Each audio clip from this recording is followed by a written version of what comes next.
माता दी दोस्तों, मैं निशा रानी आपके अपने चैनल भाव्या की आस्था पर आप सभी का स्वागत करती हूँ।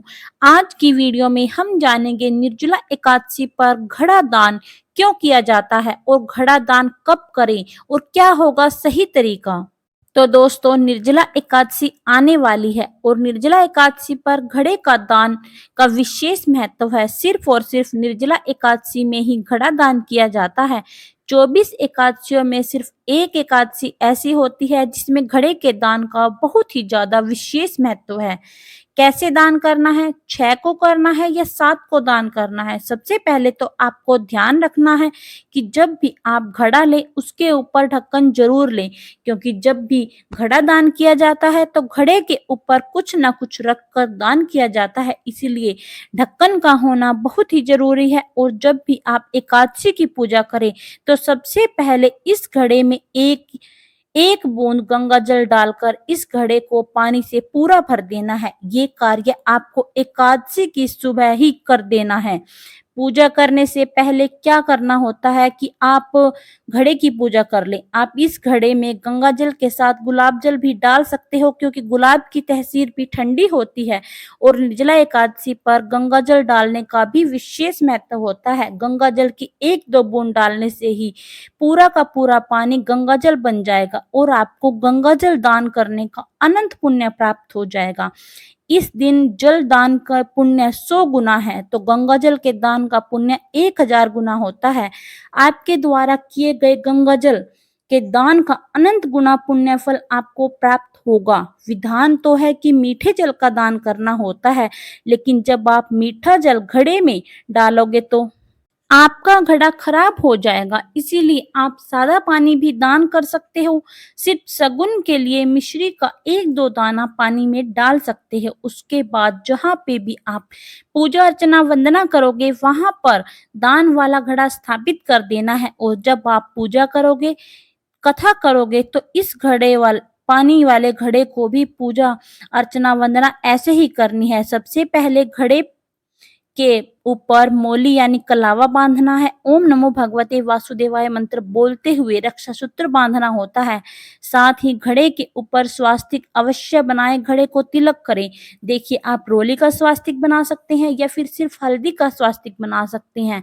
अब घड़े का जो ढक्कन है उसे ढक देना है।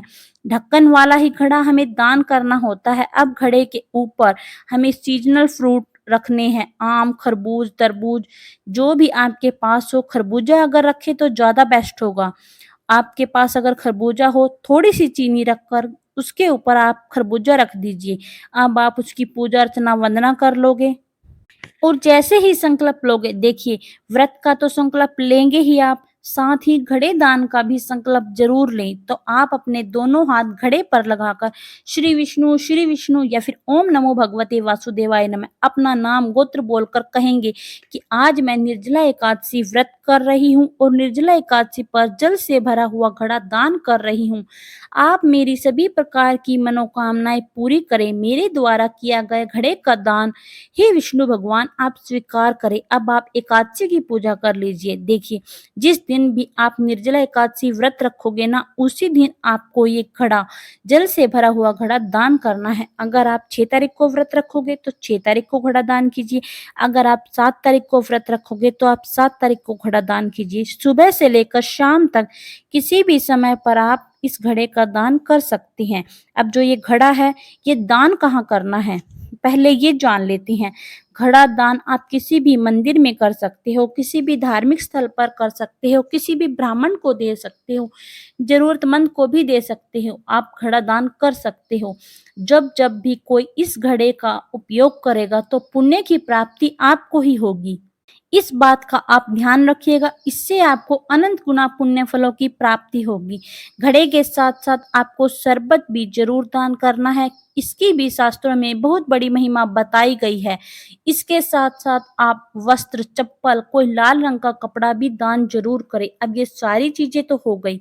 इसके साथ ही आप दक्षिणा 11, 21, 51 जो भी आपकी इच्छा है दान जरूर कीजिए, क्योंकि दक्षिणा के बिना दान आधा अधूरा माना जाता है। दान को ऐसी जगह पर करें जहाँ पर मटके का ज़्यादा से ज़्यादा उपयोग होता हो, क्योंकि जितना ज़्यादा घड़े का यूज़ होगा उतनी ही ज़्यादा अनंत गुना फलों की प्राप्ति आपको होगी। ये निर्जल एकादशी का महा उपाय है। इस उपाय से आपकी हर प्रकार की मनोकामना पूरी हो सकती है। तो दोस्तों, आज की वीडियो में इतना ही। फिर मिलेंगे एक नई वीडियो के साथ। तब तक के लिए नमस्कार। जय माता दी।